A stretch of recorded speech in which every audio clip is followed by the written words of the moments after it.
நீங்களும் ஒரு software டெவலப்பராக try பண்ணுறீங்க, இல்லை ஆல்ரெடி ஒரு பிகினர் ஸ்டேஜில் இருக்கீங்க அப்படின்னா இதுதான் ரைட் டைம் அப்படின்னு நான் சொல்லுவேன். ஏன்னா இது ஏஐலாம் எவால்வ் ஆகிட்டு இருக்கு, ஐடி ஜாப்ஸே இல்லை, லே ஆஃப் நடந்துட்டு இருக்கு. இந்த டைமில் வந்து சாஃப்ட்வேர் டெவலப்பராக இருக்கிறது தான் பெஸ்ட்டு, இதுதான் குட் டைம் அப்படின்னு சொல்கிறேன்னு நீங்கள் நினைக்காதீங்க. ஸோ இதை பேக்கப் பண்ணுறதுக்கு, இதை ஜஸ்டிஃபை பண்ணுறதுக்கு என்கிட்ட ஒரு 5 பாயிண்ட் இருக்குது.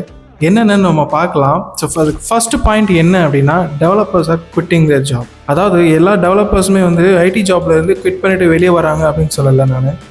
ஸோ நிறைய லே ஆஃப்ஸ் இருக்குது, ஏஐ ரீப்ளேஸ்மெண்ட்ஸ் இருக்குது, ஏஐ ரொம்ப டேக் ஓவர் பண்ணிட்டு இருக்கு அப்படின்னே சொல்லலாம். பட் இதெல்லாம் சோஷியல் மீடியாவில் பார்த்து ஐடி ஜாப்ஸே எனக்கு வேண்டாம், நான் ஒரு டெவலப்பராகவே ஆகலை, நான் ஒரு ப்ளூ காலர் ஜாப்க்கு போகிறேன், ஸோ ஒரு கோர் இண்டஸ்ட்ரியில் நான் வந்து ஒரு மிஷின் ஆப்ரேட்டராக கூட நான் போகிறேன், பட் எனக்கு ஐடியில் ஜாப் வேண்டாம் அப்படின்னு ஏர்லி ஸ்டேஜில் இருக்கக்கூடிய ஸ்டூடெண்ட்ஸ் இதை திங்க் பண்ண ஆரம்பிக்கிறாங்க.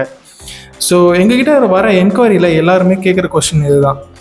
ஸோ ஐடியில் நான் படித்தா எனக்கு வேலை கிடைக்குமா இன்றைக்கி இருக்க சுச்சுவேஷனில்? ஏஐ ரீப்ளேஸ் பண்ணிகிட்ருக்கு, ஸோ எனக்கும் ஒரு ஜாப் இருக்குமா அப்படின்ற கொஸ்டின் தான் நிறையா இருக்குது. இது ஒரு மென்டாலிட்டியை ட்ரிகர் பண்ணுது அப்படின்னே சொல்லலாம். ஸோ திங்க், ஐடியில் கண்டிப்பாக ஒரு குட் டெவலப்பருக்கு ஜாப் கண்டிப்பாக இருக்குது அப்படின்னே சொல்லலாம். ஸோ இதனால தான் இந்த ப்ராப்ளமே ஸ்டார்ட் ஆகுது. ஒரு ஏஐ ஹைப் அண்ட் சோஷியல் மீடியாவோட இன்ஃப்ளூயன்ஸ்னால தான் இந்த ப்ராப்ளமே ஸ்டார்ட் ஆகுது அப்படின்னு சொல்லலாம். ஓகே, ஸோ ஏன் சாஃப்ட்வேர் டெவலப்பராக இருக்கிறது இதுதான் ரைட் டைம் அப்படின்னு நான் சொல்கிறேன் அப்படின்னா,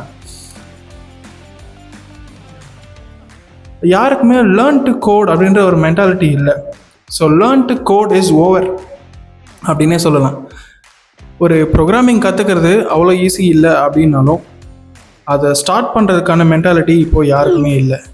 ஏன், என்ன ரீசன் அப்படின்னா, சேம் காலேஜ் டைம்லேருந்தே ஸ்டூடெண்ட்ஸ் எல்லாருமே சோஷியல் மீடியா பார்த்து ப்ளூ கலர் ஜாப்ஸ்க்கு ட்ரை பண்ணுற ஒரு செட் ஆஃப் பீப்புள் இருந்தாலுமே, அதர் செட் ஆஃப் பீப்புள்ஸ் வந்து என்ன பார்க்குறாங்க அப்படின்னா, சோஷியல் மீடியாவில் ப்ராம்ப்ட் இன்ஜினியரிங் ஒரு 2 லைன் ஆஃப் வேர்ட்ஸ் கொடுத்தா போதும் ஸோ நம்மளால் ஒரு அப்ளிகேஷனை பில்ட் பண்ணிட முடியும் ஈஸியாக அப்படின்ற ஒரு சினாரியோ இப்போது க்ரியேட் ஆகிருக்கு. ஸோ இதனால் யங்ஸ்டர்ஸ்க்கெலாம் என்ன தோணுது அப்படின்னா, நம்மளும் சும்மா ஒரு 2 லைனில் ஒரு அப்ளிகேஷனை டெவலப் பண்ணிட முடியும், இதுக்கு எதுக்கு நான் வந்து ஒரு 30 days 60 days டைம் எடுத்து ஒரு கோர்ஸ் எடுத்து நான் எதுக்கு ஃபண்டமெண்டல்ஸ்லாம் படிக்கணும் அப்படின்ற மாதிரி ஒரு மென்டாலிட்டி கண்டிப்பாக யங் ஜென்ரேஷன்ஸ்குள்ளே ஒரு இன்வால்வ் ஆகிருக்கு, ஒரு இன்ஜெக்ட் பண்ணப்பட்டிருக்கு, புகுத்தப்பட்டிருக்கு அப்படின்னே சொல்லலாம்.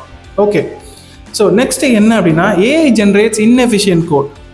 அதாவது ஒரு என்டர்பிரைஸ் ஒரு 10 வருஷமாக ஒரு ப்ராடக்டை டெவலப் பண்ணிகிட்டு இருக்காங்க, அதுக்கு நிறையா ஹியூமன் எஃபர்ட் இருந்திருக்கும், ஆர்கிடெக்சரல் எஃபெக்ட் இருந்திருக்கும். ஸோ நிறைய எஃபர்ட் போட்டு அங்கங்கே சேஞ்சஸ் பண்ணி ஒரு வருஷக்கணக்காக பில்ட் பண்ண ப்ராஜெக்டை ஒரு ஏஐயால் மேனேஜ் பண்ண முடியும்னு நினைக்கிறீங்களா? கண்டிப்பாக கிடையாது. கண்டிப்பாக அதுக்கு ஒரு சாஃப்ட்வேர் டெவலப்பர் வேணும். ஆல்மோஸ்ட் ஏஐ வந்து எல்லா ஜாப்ஸையும் ரீப்ளேஸ் பண்ணுறதுக்கு காரணமே என்னென்னா, பேசிக் லெவல் ஆஃப் டாஸ்க் எல்லாத்தையுமே ஏஐ பண்ணுது அப்படின்னாலுமே ஹியூமன் சூப்பர்வைசேஷன் இல்லாமல், ஹியூமன் சூப்பர்வைஸ் பண்ணாமல் அந்த ப்ராடக்டை டெவலப்பே பண்ண முடியாது ஏஐயால். ஸோ இந்த ஆர்கிடெக்சர் சேஞ்ச், எங்கெங்கே ஸ்கீமா சேஞ்சஸ், என்னென்ன நடந்துச்சு, எதனால் இந்த சேஞ்சஸ்லாம் பண்ணோம் அப்படின்றது ஒரு ஹியூமனுக்கு தான் தெரியுமே தவிர ஏஐயால் அண்டர்ஸ்டாண்ட் பண்ணிக்க முடியாது. ஸோ கண்டிப்பாக இந்த இன்எஃபிஷியன்ட் ஏஐ கோடை வந்து பக் ஃபிக்ஸ் பண்ணுறதுக்கோ இல்லை ஃபிக்ஸ் பண்ணுறதுக்கோ ஹியூமன் இன்டர்வென்ஷன் கண்டிப்பாக தேவை. ஸோ இது ஒரு பாயிண்ட். 4th பாயிண்ட் என்ன அப்படின்னா, மோர் சாஃப்ட்வேர் டெவலப்மெண்ட் ரெக்குயர்மெண்ட்டாக இருக்குது. அதாவது இன்றைக்கி இருக்க கட்டத்தில் எங்கே திரும்பினாலும் சாஃப்ட்வேர் தான், எதை எடுத்தாலும் சாஃப்ட்வேர் தான். ஈவன் டெஸ்லா இந்தியாவில் வந்தப்போ கூட நிறையா ஆட்டோமேஷன் அதில் யூஸ் பண்ணியிருக்கிறாங்க. ஸோ டெஸ்லா அப்படின்னு ஒன்று உருவாக்குனதே வந்து பார்த்திங்கன்னா more AI and then software automation வச்சு தான், ஒரு கம்ப்யூட்டர் விஷன் வச்சு தான் டெவலப் பண்ணியிருக்காங்க. ஸோ ஆஃப்டர் ஆல் ஒரு கார்லேயே நமக்கு என்னென்னா ஒரு சாஃப்ட்வேர் வந்து ரெக்குயர்மெண்ட் இருக்குது அப்படின்றப்போ, இந்த வேர்ல்டு இன்னும் அட்வான்ஸ் ஆக கண்டிப்பாக அதிகமான சாஃப்ட்வேர் ரெக்குயர்மெண்ட்ஸ் இருக்கும். ஸோ கண்டிப்பாக அதிகமான சாஃப்ட்வேர் டெவலப்பர்ஸ் தேவைப்படுவாங்க. If not from core, but ஏஐயை அசிஸ்ட் பண்ணுற அளவுக்காவது ஒரு நாலேஜ், ஃபண்டமெண்டல் நாலேஜ் இருக்கக்கூடிய ஒரு சாஃப்ட்வேர் டெவலப்பர் வேணும், ஒரு எக்ஸ்பீரியன்ஸ் டெவலப்பர் கண்டிப்பாக வேணும். ஸோ இதுக்காக கண்டிப்பாக ஒரு software developer தேவைப்படுவாங்க.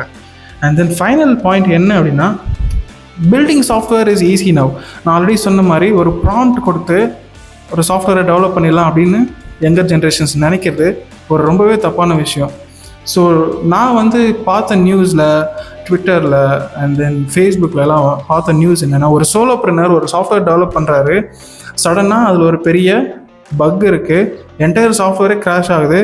With 40,000 50,000 users subscribers அதில் இருக்கிறாங்க. ஸோ இந்த மாதிரி சோலோப்ரனர்ஸ் ரொம்பவே வந்துட்டு லெஸ் நாலேஜ் இன் கோடிங் இருக்கிற அந்த பர்சன்ஸ் வந்துட்டு ஒரு சாஃப்ட்வேர் டெவலப் பண்ணி they can become a solopreneur salesman. But ஒரு எஃபிஷியன்ட் கோடர் சாஃப்ட்வேர் டெவலப்பராக ஆகணும் அப்படின்னா கண்டிப்பாக அதுக்கான ஃபண்டமெண்டல்ஸ் எல்லாமே தெரிஞ்சிருக்கணும். கண்டிப்பாக அதுக்கான எஃபர்ட் இருக்கணும். ஸோ நீங்களும் அந்த மாதிரி சாஃப்ட்வேர் டெவலப்மெண்ட்டில் ஃபண்டமெண்டல்ஸில் ஸ்ட்ராங்காக இருக்கணும்னு நினச்சிங்கன்னா Techzen IT Academy சேனலை ஃபாலோ பண்ணுங்கள். நாங்கள் போடுற ஒவ்வொரு வீடியோ உங்களுக்கு யூஸ்ஃபுல்லாக இருக்கும்.